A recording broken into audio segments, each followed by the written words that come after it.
করেন সেখানেই আমি বসবাস করি। তাহলে আপনারা সকলে এখানে শুদ্ধ ভক্তি কৃষ্ণ ভক্ত উপস্থিত আছে, সেই সাহসে সেই শক্তিতেই আমি কথা বলছি। আমি সকলের চরণ ধূলিশির ধার্য করে দুই একটা কথা তুলে ধরব। আপনারা জানেন শ্রীমদ্ ভগবদ্ গীতা আমাদের নিত্য দিনের সঙ্গে। এই ভগবত থেকে আমি একটা উদাহরণ দিচ্ছি। 18 দিন কুরুক্ষেত্রের যুদ্ধ হয়েছিল। 18 দিন কুরুক্ষেত্রের যুদ্ধ হওয়ার পরে অর্জুন এবং পরমেশ্বর ভগবান শ্রীকৃষ্ণ যখন রথ থেকে নামলেন, তখন কিন্তু রথটা ভূষীভূত হয়ে গিয়েছে। আপনারা অনেকেই জানেন, হয়তো মনে করতে পারতেছেন না, বলতে ভূষীভূত হয়ে গেছিল। তখন অর্জুন বিবর্ষিত হয়ে অনেক আবেগপ্লাবিত হয়ে জিজ্ঞেস করছিলেন, প্রভু 18টা দিন আমরা যুদ্ধক্ষেত্রে ছিলাম, তখন এই রথটা তো ভস্ম হয়ে যেতে পারত, তাহলে আজ কেন ভস্ম হলো? আমরা দুজন নেমে গেলাম, সাথে সাথে রথটা ভস্ম হয়ে গেল। তখন পরমেশ্বর ভগবান শ্রীকৃষ্ণ স্মিত হেসে বললেন, আবারও অর্জুন জিজ্ঞেস করছিল, এই 18 দিনের মধ্যে আমরা আবারও নেমেছি, তখন তো এই রথটা ভস্ম হয়। তখন পরমেশ্বর ভগবান শ্রীকৃষ্ণ স্মিত হেসে বললেন, আমরা যখন 18 দিন ছিলাম, মাঝে মাঝে যখন রথ থেকে নেমেছি, তখন আমরা ওই রথের মধ্যে পবন দেবতাকে রেখে এসেছি, যে কারণে রথটা ভূষীভূত হয়। এখন যেহেতু আমরা যুদ্ধ শেষ, সব কর্ম শেষ করে আমরা যখন রথ থেকে নেমে আসি, তখন আমি সাথে সাথে পবন বায়ুটার সাথে করে নিয়ে আসছি, যে কারণে এখানে অগ্নিকে ভূষীভূত হয়ে। তো বাবা রে, আজকে আমরা যে এই দেহ নামক রথটাকে পরিচালনা করছি, এটা কে করছে? পরমেশ্বর ভগবান।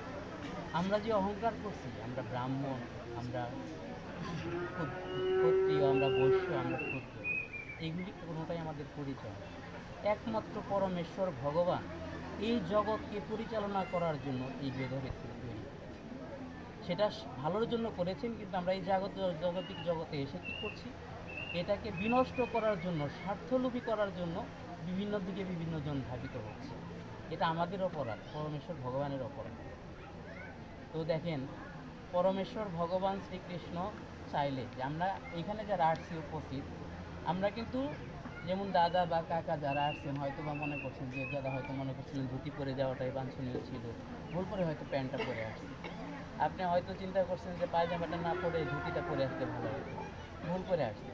কিন্তু একটা জিনিস আমরা কিন্তু ভুল করে আসি নাই, সেটা কি? আমরা সাথে নিয়ে যেটা করছি, সেটা মৃত্যু।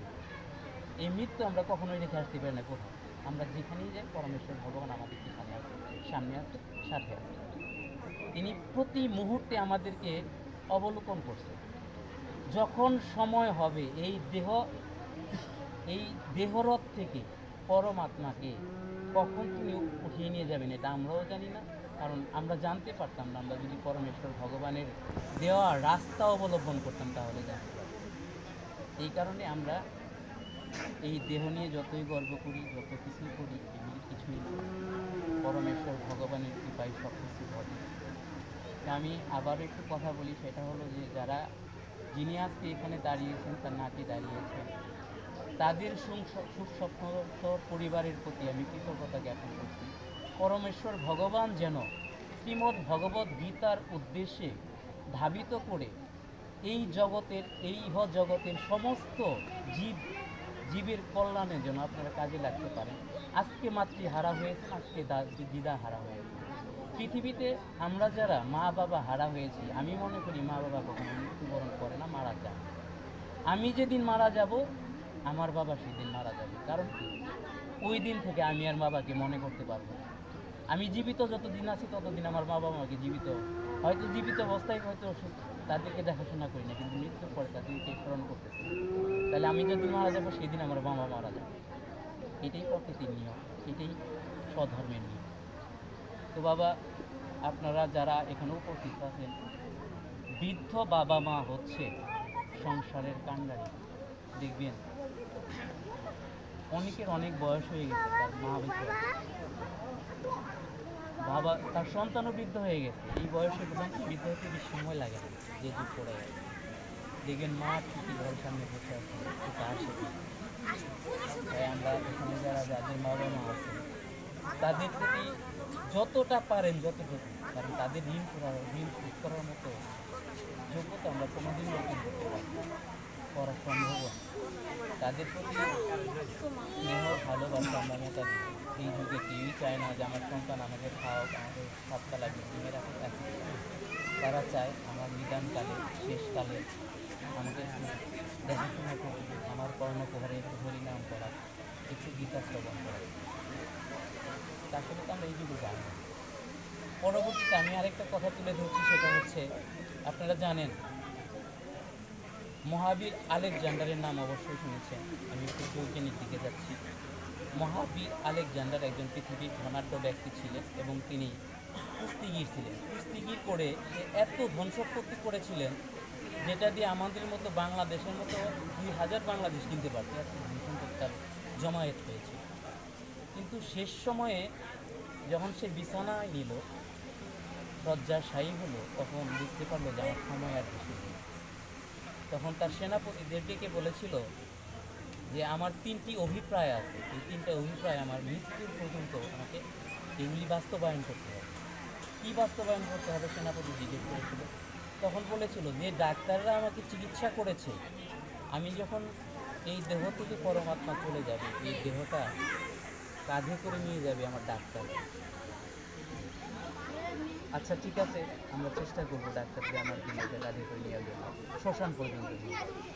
এবং শেষ পর্যন্ত আরেকটা অভিপ্রায় ব্যক্ত করেছিল, আমাকে যখন রাস্তা দিয়ে নিয়ে যাওয়া হবে, আমার উপার্জিত যত সম্পদ আছে সব কিছু যেন আমার রাস্তা, যেদিক দিয়ে আমার রাস্তা শ্মশানে নিয়ে যাবে, কবরে নিয়ে যাবে, সেখানে যেন বিছিয়ে দেওয়া হয়, ছড়িয়ে ছিটিয়ে দেওয়া হয়।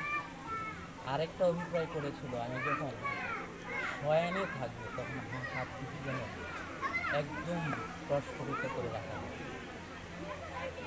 তো শেষ পর্যন্ত সেনাপতি জিজ্ঞেস করেছিল যে আপনার আত্মীয় স্বজন, স্ত্রী, পুত্র অনেকেই আছে, সবাইকে বাদ দিয়ে কেন আপনার এই 3টি অভিপ্রায়? আপনি মরে গেলে তো আর জানতে পারবো না, অবশ্যই আমাদের কাছে প্রকাশ করে যায়। তখন বলেছিল যে আমি প্রথম অভিপ্রায় প্রকাশ করেছি, 4 জন ডাক্তার আমাকে কাঁধে করে নিয়ে যায়। পরমেশ্বর ভগবান যখন এই দেহ থেকে পরমাত্মা নিয়ে যাবে তার যমদূত দিয়ে, তখন ডাক্তারের বাঁচানোর কোনো ক্ষমতা নাই, এটাই আমি প্রমাণ করতে চাই। এই ডাক্তারাই যেন আমাকে কাঁধে করে শ্মশানে নিয়ে যায়। আমার ঘরে, বাড়িতে, ব্যাংকে এত টাকা পয়সা আছে, তারা এই টাকা দিয়ে আমাকে বাঁচাতে পারেনি। আমি যত টাকা ইনকাম করেছি, এই টাকারও কোনো এই পৃথিবীতে আমার কাছে মূল্য নেই। এগুলি আমি যখন শ্মশানে নিয়ে যাব, সেটার ভিতরে যাবে। আর যখন আমাকে শ্মশানে শয়ন করা হবে, তখন আমার হাত দুটি যেন প্রস্তুত করা হবে। এটার একটাই কারণ, আমি এসেছিলাম শূন্য হাতে, আমি যাচ্ছি শূন্য হাতে। তা আমরা যারা এখানে এই বৈষয়িক জগতে নিজেদেরকে যেভাবে পরিচালনা করি, এটা শুধুই আত্মঅহংকার। শাস্ত্রীয় বিধানে উল্লেখ আছে, যত দিন পর্যন্ত পৃথিবীতে 5টা রিপু আছে, তার মধ্যে সবচেয়ে নিকৃষ্ট রিপু হচ্ছে অহংকার। এই অহংকার দেহের ভিতর থেকে যত সময় পর্যন্ত দূর করা না যাবে, তত দিন পর্যন্ত আত্মশুদ্ধি হবে না। আরেকটা আছে, যত দিন পর্যন্ত আমরা বাবা মার সেবা যত্ন না করতে পারবো, ততদিন পর্যন্ত আমার আত্মশুদ্ধি হবে না। কারণ টাকা বলতে আমিও আরেকটা বলি, প্রত্যক্ষ দেবতা এবং দেবী রূপী হচ্ছেন কে? মা বাবা। আমরা কী করি? মন্দিরে প্রতিমা তৈরি করে, প্রাণ প্রতিষ্ঠা করে, পূজা অর্চনা করে বিসর্জন দিই। সেখানে এত ভক্তির কোনো প্রয়োজন আমি মনে করি। কিন্তু আধ্যাত্মিক জগৎ থেকে বিশ্লেষণ করলে ভগবান যদি দেখে থাকেন, তাহলে কাকে দেখছেন? আমি যদি বলি আমি ভগবান দেখছি, আপনি হয়তো বলবেন কই দেখলে? আমি ভগবান দেখছি এইভাবেই যে আমি আমার প্রত্যক্ষ দেব দেবী যারা আছে, মা বাবা, তাদের, কারণ আমি ভগবানকে তো দেখি না। আমি আরাধনা করে যাচ্ছি, আমি তো আমি পাইনি, তখন পাবো কিনা জানি না। কিন্তু যারা আমার এই পৃথিবীতে আছে, পরমেশ্বর ভগবানের অনুগ্রহে, বাবা মার দয়ায় কিন্তু আমি এই পৃথিবীতে আছি। তাহলে বাবা মাই আমার সব কিছু। এবং এইখানে আরেকটা বিষয় রয়ে গেল, সেটা হলো যে আমরা যে অনেক সময় গুরু মন্ত্র জপ করি। গুরু মন্ত্রটা এই কারণেই জপ করি, গুরু হলো ঘটক, ভগবান এবং ভক্তের মিলন ঘটানোর জন্য হলো গুরুদেব। সেটাও কিন্তু আমাদের বাবা মা। কিন্তু আদ্যা শক্তি বাবা মা হলো গুরুদেব, কিন্তু বাবা মার কাছ থেকে আমরা আধ্যাত্মিক জগতের কিছু নিতে পারি না বিধায়, জিজ্ঞেস করি না বিধায়, লজ্জাস্কর কিছু বিষয় আছে বিধায় আমরা গুরু ধরি, সেটা কি করে বাবা মার অনুমতিতেই ধরা, এবং ওই গুরুর কাছ থেকে আমরা আধ্যাত্মিক জগৎটা আনতে পারি। এখন কে কতটুকু আনতে পারছি সেটা জানি না। যেমন আমার গুরুদেব আমি গলায় ছুরি ধরি, আমার এই প্রশ্নের উত্তর দিতে হবে, কারণ গুরুদেবের কাছে আসতে শুদ্ধ গুরু হয় আর শুদ্ধ ভক্ত হয়, আমি বিনা তরে সংযুক্ত হয়। তো আমি আপনাদের কাছে করবার জন্য অনুরোধ করব, যার যার গুরুদেবকে স্মরণ করবেন, এবং সেই সাথে গুরুদেবকে স্মরণ করে, যেহেতু পরমেশ্বর ভগবানের ভক্তের মিলন মেলার মাঝখানে গুরুদেব আছে, গুরুদেবকে স্মরণ করে সেই মহামন্ত্র নাম জপ করে আমরা আজকে যার উদ্দেশ্যে বসেছি, যিনি পরম পৃথিবী থেকে পরমেশ্বর ভগবানের সেই রজধামে চলে যায়, সেখানে যেন স্থান পায়, আর যেন ঘুরে ফিরে এই পৃথিবীতে না আসতে হয়, এই জ্বালাময় যন্ত্রণাময় যে পৃথিবীতে যেন আর কষ্ট না হয়, এই প্রার্থনা করার জন্য আপনি সবাই মিলে একবার মন্ত্র জপ করি। ওম অখণ্ড মণ্ডলাকার ব্যক্তং জ্ঞান চরাচর তৎপদং দর্শিতং জ্ঞান তস্মৈ শ্রী গুরবে নমঃ। অজ্ঞানতিমিরান্ধস্য জ্ঞানাঞ্জনশলাকয়া চক্ষুरुन्मीलितं জ্ঞান তস্মৈ শ্রী গুরবে নমঃ। গুরুর্ব্রহ্মা গুরুর্বিষ্ণু গুরুর্দেবো মহেশ্বরঃ গুরুরেব পরম ব্রহ্ম তস্মৈ